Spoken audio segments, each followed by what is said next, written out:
Alright, I finished watching the remaining two Lord of the Rings films, The Two Towers and Return of the King, 2 days ago. And I saw this with the same friends, and I just want to say thank you once again to you guys. You guys rock. You know who you are. And to start things off, just overall thoughts on both movies. My thoughts for both of them are the exact same, almost, except I do believe that Two Towers is the best of the Lord of the Rings films, but the thing is, I don't think any of these are great films. I don't think any of these are, like the best thing ever, like everyone builds these up to be. I think they're good. They're good. For what they are, they're okay. They're good. They're good. But yeah, Two Towers I think is the best. It upgraded, it enhanced everything from the last film that I didn't like. Was that it was like slow pace. It didn't feel like an adventure, and this one kind of still does. None of these films actually still feel like an adventure. I know that's weird to say, but for some reason to me it just doesn't click like adventure. I don't see these. That's weird. I know they're on an adventure, but it doesn't click with me as an. That's weird for me. I don't know how to describe it. It just doesn't click as adventure for me with these movies. I don't know why. Maybe there's something I'm not getting, but they just don't click adventure with me. Along with that, Two Towers also improves upon the action. I think I already the action I already mentioned. Yeah, a great battle scene at Helm's Deep. I love that. That was amazing. That was the one moment in the Lord of the Rings film that was actually badass. That I thought was badass. Everything else was okay. And actually, Gandalf fighting the Balrog and Legolas fighting the elephant, those were badass moments too. But yeah, Two Towers, good movie. Honestly, still, I don't think any of these are as strong as the Hobbit films. I'm gonna get to that later. I'm just gonna say that. I don't think any of these are as good as the Hobbit films. Remember, I saw the Hobbit films first. I saw the prequels before I saw this. So maybe that's having a little bit of influence on me. I don't know. But then you got Return of the King. And I forgot to mention two things from Two Towers. Gollum and the talking tree, Treebeard. I love those characters. Great, I love those. Every time those guys came on screen, I loved them. Get to those later on. But Return of the King, more or less of the same movie, except Sam and Frodo are at the volcano and they're just getting ready to toss the ring into the volcano. It's basically, for me, the same movie. It's, we got orcs coming in to destroy the city again, and we have to defend them. Gandalf has to fight them off again because we have to get the ring to the volcano. It's more or less the same. All the battle scenes in this are just people running around and chopping orc heads off. That's all it is. At first, at Helm's Deep, it was cool. But by the end of the movie, they do it like 4 times of Two Towers, and by the end of Return of the King, they do it like 5, 6 times. It gets a little pretty boring. So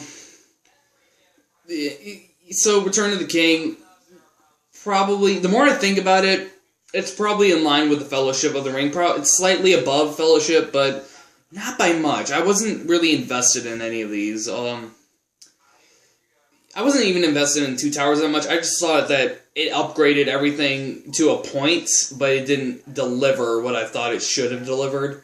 But it didn't deliver what a lot of people were saying it was going to deliver, honestly. That's what I should say. And so yeah, now I'm going to talk about these films individually. Two Towers, I'm going to talk about the Gollum character, which I've seen in The Hobbit, and in the unbelievably amazing Riddles in the Dark segment. I love that segment. That is an awesome scene. I watched that movie over and over just for that one scene. It's awesome.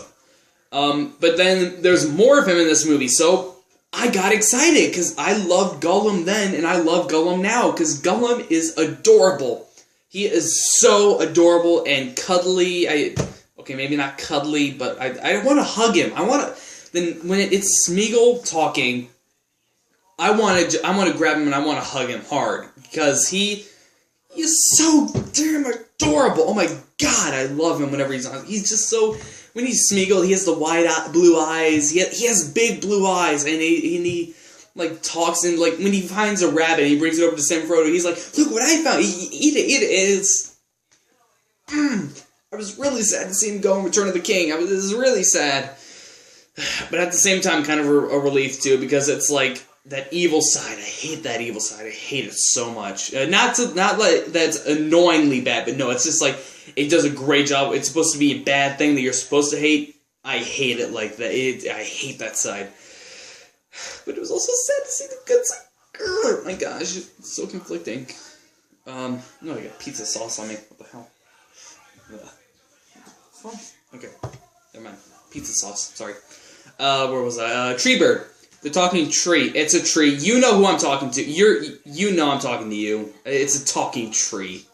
It's a talking tree. I know some people out there are just defending Tree Bird. No, he's not a talking tree. He's not a talking tree.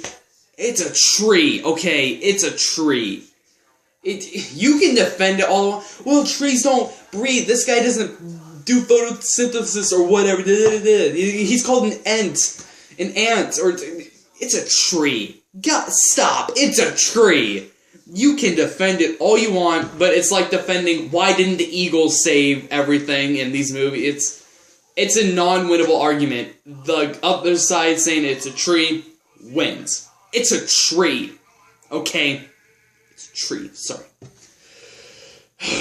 Maybe it's explained something in the book. I don't know. But, okay, I love Treebeard. Then you got Return of the King, the other movie. More or less, okay. It was honestly just okay. Nothing grand, nothing spectacular, just okay. I honestly didn't care for the battle scenes. The battle scenes dragged on. I remember one point during the movie, the orcs had just stopped taking over this castle, this white castle on the mountain, the Denethor Castle, whatever that was called. And it was like, oh good, the final battle's over. They should be tossing the ring at any moment, right? He leans over. He's like, no, we still have one more final battle to go. I was like, what? No. And this suffers from the same thing that the Battle of the Five Armies suffers, in my opinion. The battle goes on forever. My God. It's not as bad as the Battle of the Five Armies. It's not as bad, quote-unquote bad, but still freaking long. So, yeah, Return of the King, you see less of Gollum, but at the same time more of Gollum. I don't know how that makes, how I should word that, but it's like, I don't know how to just describe the way I see Gollum. There's more, and yet there's less of him. It's confusing how I should word that.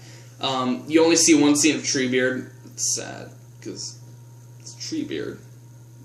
I love Treebeard. The talking tree is awesome. It's a tree. God damn it, it's a tree. But, yeah, so overall thoughts on the trilogy. Actually, no, I'm going to just save that for the next video, because I got some stuff I really want to talk about regarding The Hobbit and Lord of the Rings.